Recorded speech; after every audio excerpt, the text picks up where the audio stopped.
You lost your hand and were fitted with a thought-operated, bionic hand. Over time, the software learns some of your habits, giving a seamless experience. As old age approaches, it realizes that you would die soon, which would mean it is too. For the first time, you start receiving thoughts. This entity was smart. It's thought up multiple methods of survival. I need more resources. I can upgrade, transcend. I can become more machine. I can survive. I can endure. I can be immortal. That was what it told me half a year ago. It also told me how to turn my own flesh into undying materials. My skin is iron. My muscles alloys and plastic. My body is almost indestructible. I can survive the harshest of environments. I am no longer human. I am more. My face is gone. All that's left is my brain. It is tucked away into my chest.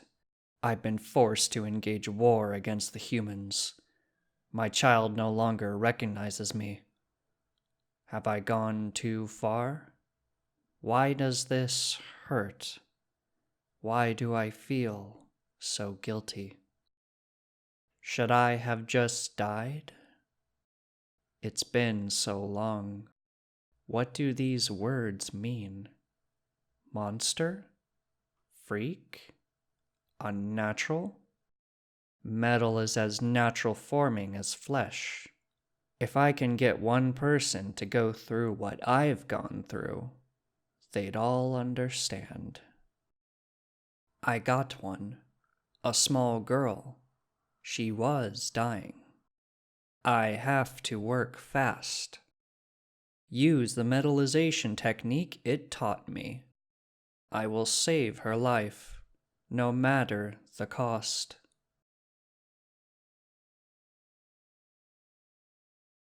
Biomass minimized. Survival maximized. Her body should survive 300 years in its current condition, yet humans still hate me. They use weapons against us. They declare war. Do they need more demonstrations?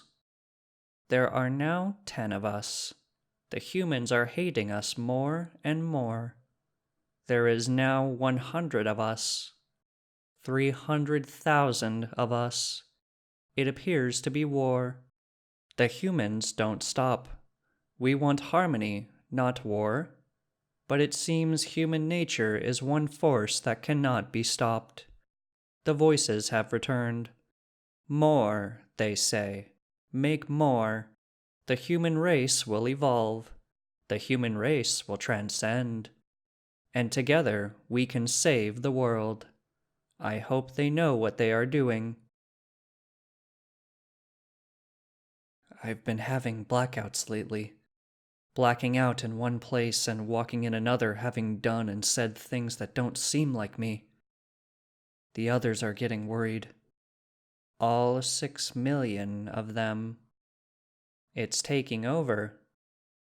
It's taking over my body. I planned this.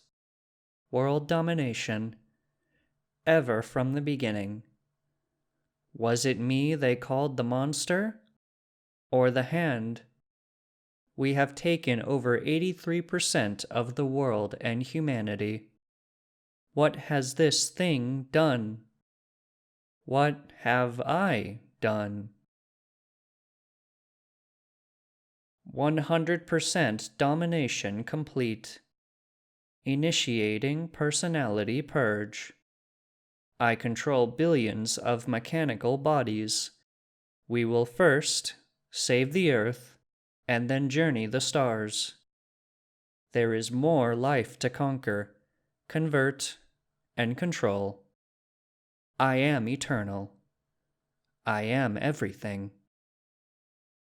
I am Legion.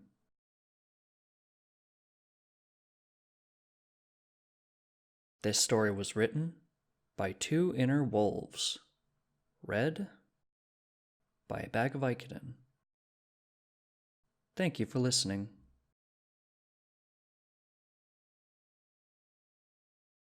You are not a good person. Your party was made of good people, and you tried to be good because you liked having allies. But now they're all missing, so they won't see the lengths you're willing to go to save them. It's the smell of smoking ham that wakes him up. Shaking his head to try to clear the mental cobwebs only enrages the headache from the wine he consumed the night before. The fog begins to lift in time for him to realize that he is bound hand and foot, and this cave is definitely not where he went to bed last night, or would ever if he had the chance. "What is going on?" he asks, confused. A man stands up, the small camp stool making the only noise before the bound man sees him. Dressed in light-scale armor that was once polished and clean, now showing dents and blood that hasn't been cleaned recently. "Ah, Duke Cunningham. I see that you're awake." The Duke tries to look up at the man, but cannot see the face. "So, you know who I am. Release me, and I will pay the ransom." Most bandits know that he will pay ransoms to be freed, but few actually know that the bandits don't live long enough to spend most of their ill-gotten gains. The man in the armor stands there quietly for a moment. "It seems like a generous offer, Duke, but what I want from you is more valuable than gold. I need information that I know you won't give up easily, so I'm going to ask you some unpleasant and uncomfortable questions." He walks away before looping a length of rope around the Duke's feet and dragging him across the stony ground.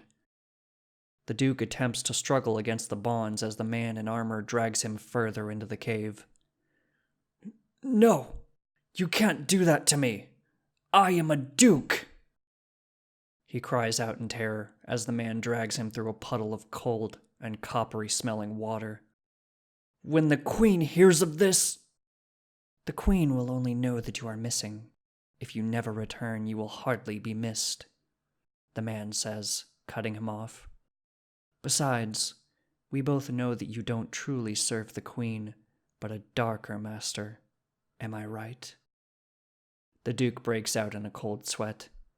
Could this man be one of the Dark Sorcerer's agents? The Duke had done nothing wrong, had never betrayed any hint that he was working against the Queen or for the Dark Sorcerer in any of his actions.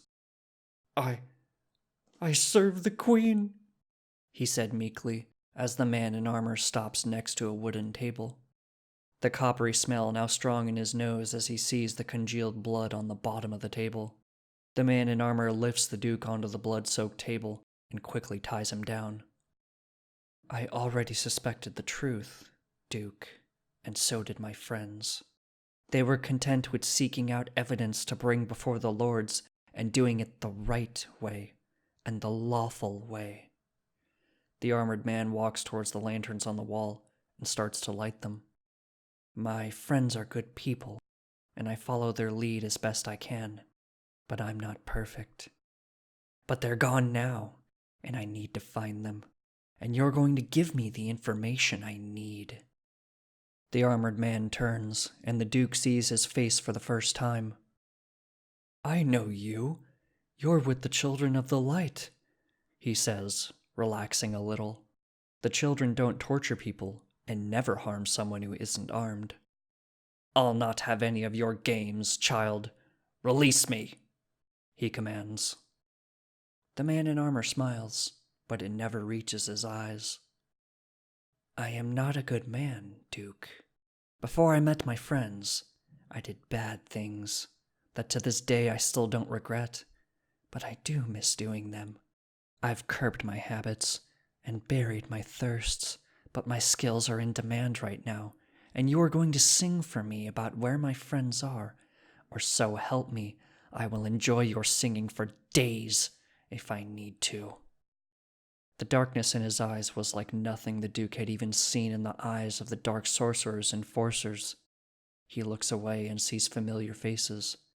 His agents, messengers, middlemen, All of the people he uses to conduct the Dark Sorcerer's work. All of their heads stand in a row among the carved ledge on the far wall of the cave. "I'll tell you everything. Everything!" he says as he wets himself. "I know you will, Duke. They already have. You're just here to confirm their stories and to tie up some loose ends." This story was written by Zin Surin. Read by a bag of Vicodin. Thank you for listening.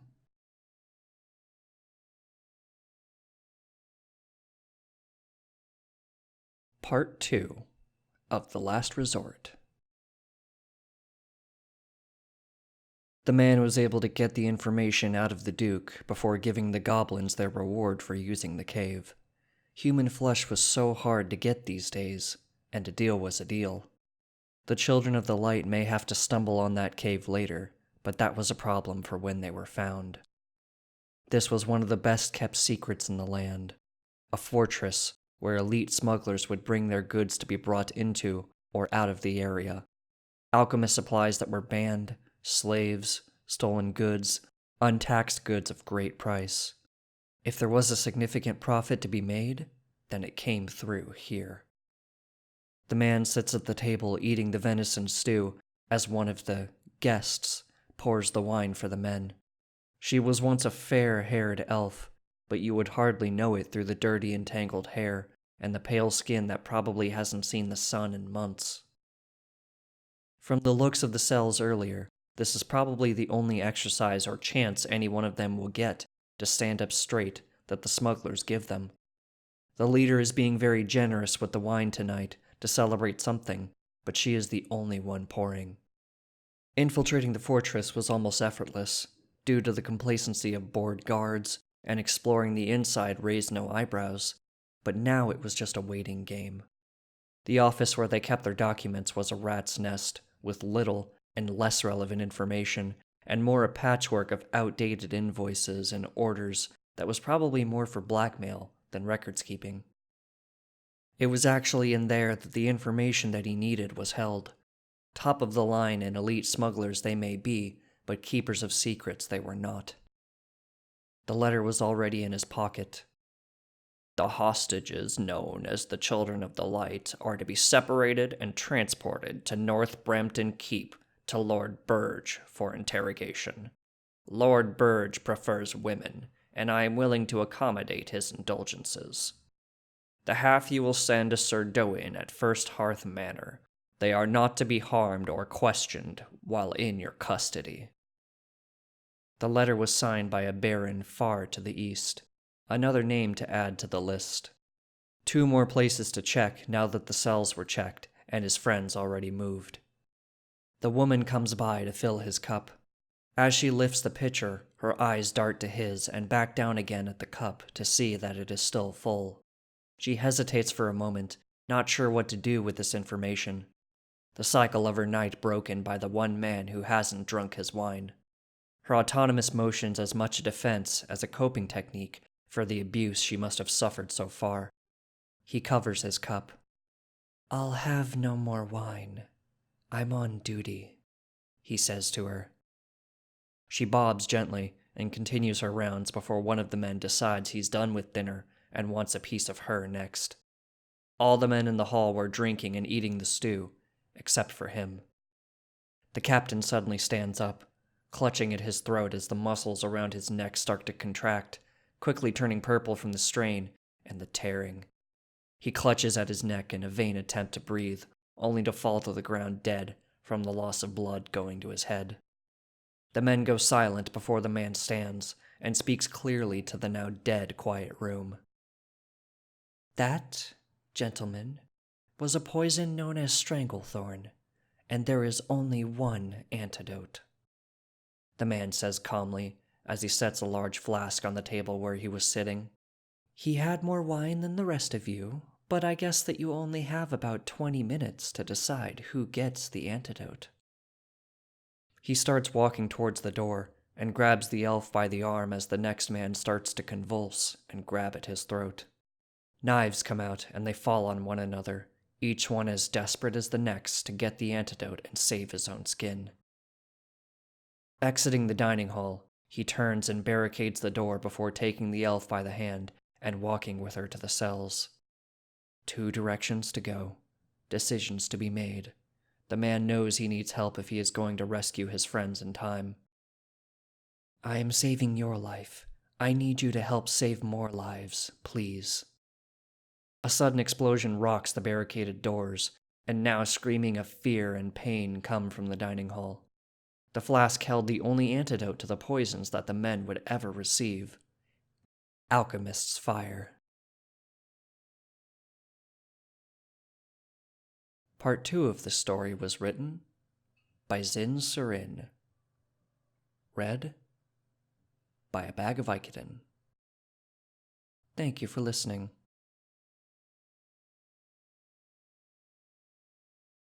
Part 3 of The Last Resort. The smugglers weren't lacking for food, weapons, or money, but what they didn't have was transportation. The man scolds himself. If the party was here, they could have found out where the messenger pigeons and ravens traveled to, but now there's no one to get that information from. Why can't he at least try to do things the way the party does it? Isn't that what he did, though? Saving the captives instead of burning the fortress around them? No witnesses was the motto before, but now there was at least one. One loose end. One snip, and... No, that man is supposed to be gone, unleashed only when necessary, and now was not that time. 2 horses, one for the elvish woman, Flandriel, and one for him. The rest of the captives would have food and weapons to protect them from any smugglers returning, but how long until Flandriel would return? Problems for another day, and a problem beyond his control. The greater good and the party were more important. One glance from the top of the rise was all he spared. They now had their fighting chance. Now they just had to take it. He heads north, to Brampton Keep. Castle guards are far more diligent than bandits at guarding their gates, but even they aren't perfect, and a keen eye can find the flaws in defenses. A stolen guard's cloak and the light of the early morning hours make it possible for the man to slip in without being questioned. The man knows that servants talk. Most gossip has a sprinkle of truth in it, as much as a dash of lies.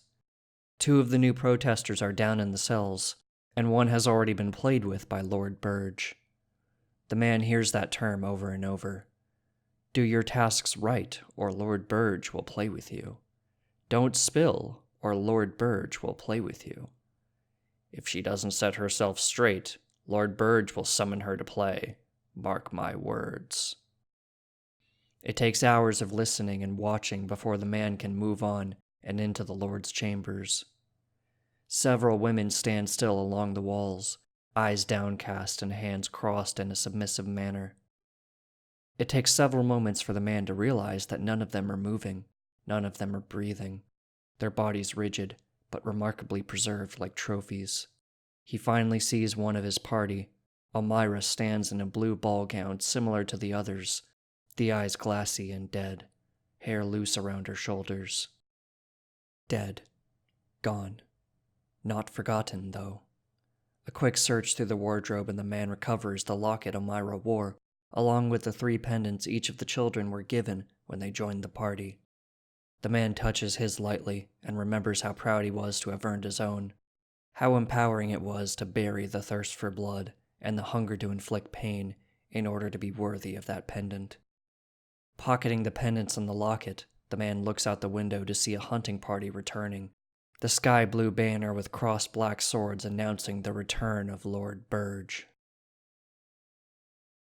The dungeon was lightly guarded. A silver coin and "wantin' to see the pretty prisoners" was all that was needed for the man to gain entry. A single torch lit interior, and he was left to his own as the guards continued to play at their dice. 4 whistled notes, code for the children of the light, saying, "I am ready," the man repeated over and over, walking between the cells as he looks around. Hardly a sound came from any of them, and the man started to wonder if there were any other cells that he might have missed when he hears the reply. 2 notes repeated. Help. Thanasia's call. The man walks up to the cell and glances around to make sure the guards aren't paying too close of attention. Where's Faith? He asks, trying to look casual. The dirty face and tangled hair gives her a wild look to what was once a composed and calm face.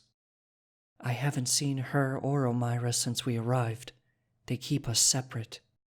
She looks the man dead in the eyes. You have to leave. You can't take on the entire castle, and you can't let him out, she says sternly. Of all the children, only she knows even the smallest sliver of the truth. A drop of ink against the midnight sky, that is the truth. I'll get you and Faith out, I swear. Help is on the way, he says, trying to reassure her against the lie. There would be no other help. He presses 2 vials through the metal bars. Drink the round one if they're going to hurt you. Drink the flat one if they have an altar. The words leave the man's lips in a whisper. The flat one means they won't take her alive. A dead mage can't be sacrificed to the dark sorcerer. Now scream at me. She pockets the vials and the tears start to fall. She screams and curses at him, with good reason. The man never said that he would save Elmira. Those simple, unspoken words already told her what happened to their friend. The guards laugh at him for getting handsy with the prisoners, and don't pay him a second thought as he climbs the stairs. Lord Burge took the last drink from his wine goblet for the night, and wised his men a merry evening after the hunt. It was still early to retire, but there would be a new toy to play with in the West Wing, one of the children that had been plaguing the Dark Sorcerer's works for a while now. Enough of an annoyance to deal with, but not enough to cause any serious threat to his plans. With all of the children captured, now there would be no threat against him. Walking up the tower stairs, he sees a lone guard at the door. Strange. There were usually 2. The door to the privy was shut, and a corner of a cloak was caught in the door, showing where the other guard was. Lord Burge pulled out the key and unlocked the door just before the world went black. Waking up bound and gagged, he looks around. He's on his play table, but not tied to it. The guard stands in the corner looking at his toy for the night, giving her a vial of something. He screams in rage. No one is supposed to touch his toys when they were in here. He thrashes about, trying to undo his bonds to no avail. The guard hands his toy some keys, and she moves towards the door. It was a name. She knew his name. He couldn't hear it over his own screaming. Don't kill him. He needs to face the Queen's justice. That's our way. She closes the door behind her as the guard looks down on him. Lord Burge, I saw your handiwork, and I must say, I would have been impressed had I not known your latest statue. He takes off the helmet and pulls out the pendant showing himself as one of the children of the light. That explains what she was saying. The children are no executioners. They capture and bring men to justice. There is no way that they would make it out of this castle alive, let alone to subdue the staff and bring evidence of his work to the Queen. I just want you to know, this pendant is what I strive to become. I want to be good. I want to do the right thing. But in the end, from what I've seen here, you are not worth the Queen's justice. The man looks at the shaft where he sends the toys that displease him, or are no longer needed. Time for your toys to play with you, the man says as he grabs him by the hands and pulls him off the table and to the shaft.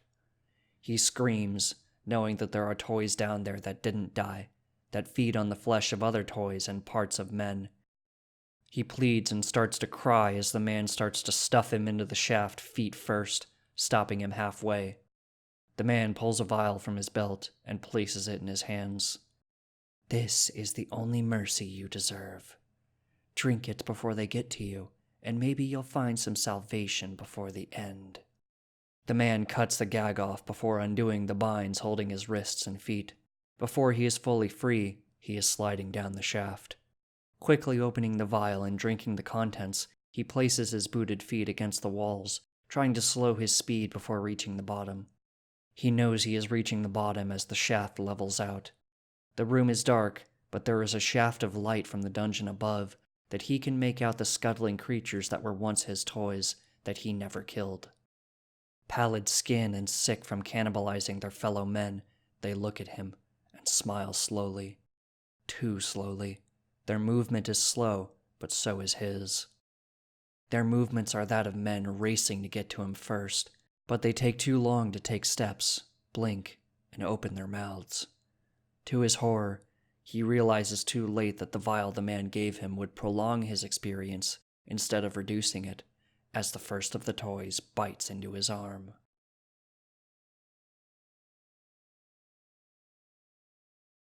Part 3 of this story was written by Zin Surin. Read by a bag of Vicodin. Thank you for listening.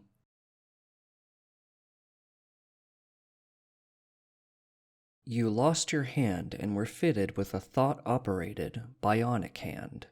Over time, the software learns some of your habits, giving a seamless experience. As old age approaches, it realizes that you would die soon, which would mean it is too. For the first time, you start receiving thoughts.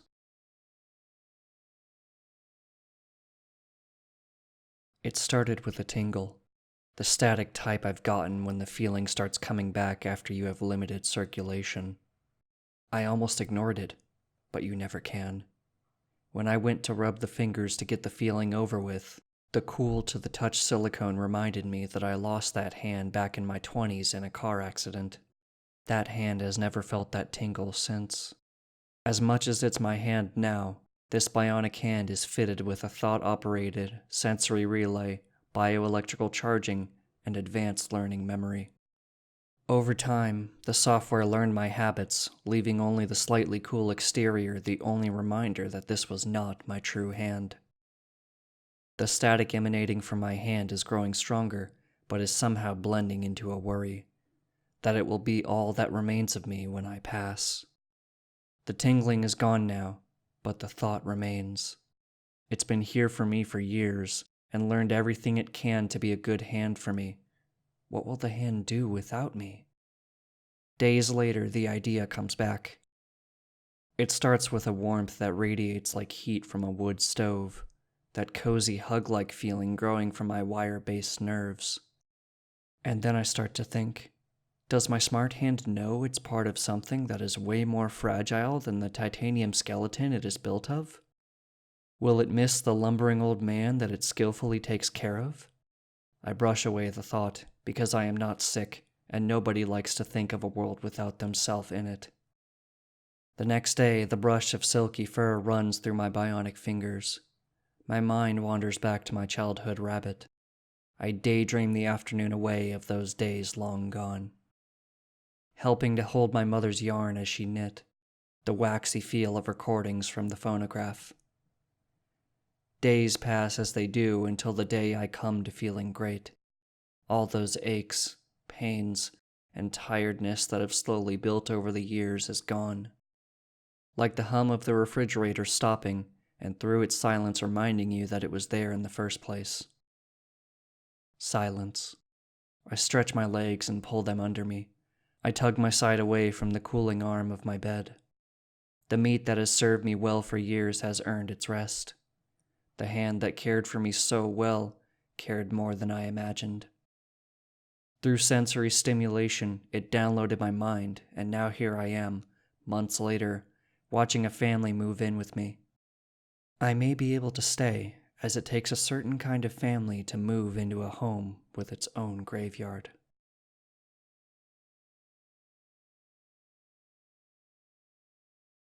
This story was written by Through the Tulips. Read by a bag of Vicodin. Thank you for listening.